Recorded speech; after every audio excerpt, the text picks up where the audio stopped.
Welcome back, physical science kids. Mr. Tima here with part two of your atomic structure notes. We're going to focus on isotopes today. All right, we should have learned about the atom, building the atom, electron configuration, Bohr model, stuff like that. But now we're going to focus on isotopes. And for some reason, isotopes are very confusing, not just for some of you, but a lot of you. And it's one of those things that you just kind of have to learn and get ready to learn and memorize and all that kind of stuff. But it's really not that hard if you remember what is inside the atom, what's inside the nucleus. Well, that would be protons and neutrons, and electrons are in orbits. And we have to remember that protons and neutrons have the mass, while electrons affect the charge. Okay? These are called isotopes of each other. They're atoms of hydrogen. And how do we know that they're hydrogen? That's right, we look at the number of protons. Protons always tell us what the atom is, okay? And since it has one proton, each of these have one proton, they're always hydrogen. If it had two protons, it would be helium, but they only have one proton, so it's hydrogen. Okay, each of them are hydrogen. Now they have different kind of little bit of names. They call them deuterium and tritium, but I mean, in essence, they're hydrogen. Okay. If you look though, what is the only difference between these three elements, these three hydrogens? Well, they all have one proton. They each have one electron, but that's right. This one has no neutrons. This one has one neutron, and this one has two neutrons. So not only do they have different numbers of neutrons, we can also say they have a different mass. They have a different mass. This hydrogen only has one thing in the nucleus, so it has an atomic number of 1, but a mass of 1. This hydrogen has two things in the nucleus. It still has an atomic number of 1 because it's hydrogen, but its mass is 2 because there's two particles. This one has three things in the nucleus. It still has an atomic number of 1 because it's still hydrogen, but it has a mass of 3. So it's like Papa Bear, Mama Bear, Baby Bear. You know what I mean? But they're all part of the same family. Okay? Let's look at it this way. The definition of an isotope is when there are two elements with the same number of protons, and if they have the same number of protons, that means they are the same element. But they have a different number of neutrons, or their mass is different. It's almost saying like both of these are humans, but one's heavier than the other. So let's just look, for example, carbon. Carbon 12 and carbon 14. Remember, we always, when we write it like this, and we say carbon 12 because we're talking about its mass. Carbon 14, we're talking about its mass because we know every carbon has 6 protons. If you notice, I put 6 protons here. This carbon has 6 protons. They're both carbons. They're both from the same family.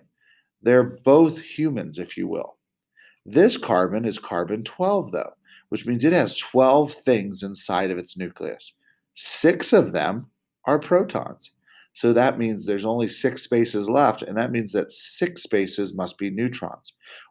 Yes, there are 6 electrons on this because there's 6 protons, but we don't factor them in, and we really don't talk about electrons when we talk about isotopes because electrons have no mass or nil mass, so small that we don't worry about them. Now notice, that's carbon 12. This is carbon 14. It also has 6 protons, but now there are 8 extra spots inside the nucleus, and those 8 spots are filled with neutrons, not electrons. Electrons do not exist inside, they exist outside, and the mass is all about what's inside of you. Okay? So again, this would be an isotope of each other. These two are isotopes of each other. Okay? If I took this neutron away, if I took this neutron up here, what would be the name of this? It would be carbon still because of the 6 protons, but we would call it carbon 1, 2, 3, 4, 5, 6, 7, 8, 9, 10, 11, 12, 13. Carbon 13. Is carbon 13 still an isotope of carbon 12? The answer is yes. It is still the same element, but it still has a different mass. Okay? And we can even go less than. What if I took, now that's the same element, right? That's not an isotope, that's the same element. We'd write carbon 12 again. But right here, we would write carbon 11. This would say carbon 11. And is it an isotope? Absolutely. It has the same number of protons, but different number of neutrons. Real quick, I like to talk about this. I'll never test you on it, but I always think it's important. We've talked about what's inside an atom, which is proton, neutrons, and electrons, but what's inside a proton or a neutron? Well, if we zoomed in inside of that, we'd find these other little dots, and these other little dots are called quarks. And quarks are things like gluons, neons, or gluons, klingons, uh, things like that. They're these little things inside of there. They're almost like little atoms inside atoms, but they're not atoms. They're called quarks. Okay? And what's inside of those? Well, we don't know. What's inside of those? We don't know. It's like the end of the movie Men in Black where they look in, it's like they keep zooming in and seeing different things. Some people think, what if there's a galaxy inside of each proton? I mean, who knows? We don't know. Okay? And then finally, what I love, you're going to start seeing this more, is I'm going to start putting in what is like the summary. These are questions that's like a self-evaluation. Can you go through and answer these? If you could go through and say, yes, I understand that, then you got the point of all of these notes. Okay? So you need to say to yourself right now, and no one's going to know this but you need to reflect on this. The atomic number of an atom is the number of protons in the nucleus. Put a little check mark by that if you know that. The atomic mass of the atom is the number of protons plus the number of neutrons in the nucleus. The number of protons equals the number of electrons in a stable atom.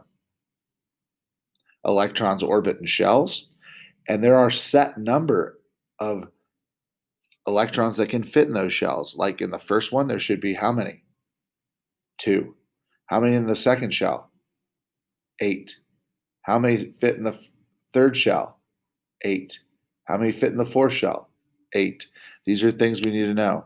Finally, what we talked about today, an isotope is when two elements have the same number of protons but different number of neutrons, and a quark is a subatomic particle that makes up or what is inside of both protons and neutrons. Hope you enjoyed these notes. You're going to have some practice problems and things like that, and a lab, some virtual labs on PhET to do. Other than that, I wish you the best. If you have questions, reach on out. Again, if you're confused, that's okay. This isn't easy stuff. I'm here to help you. Have a wonderful day.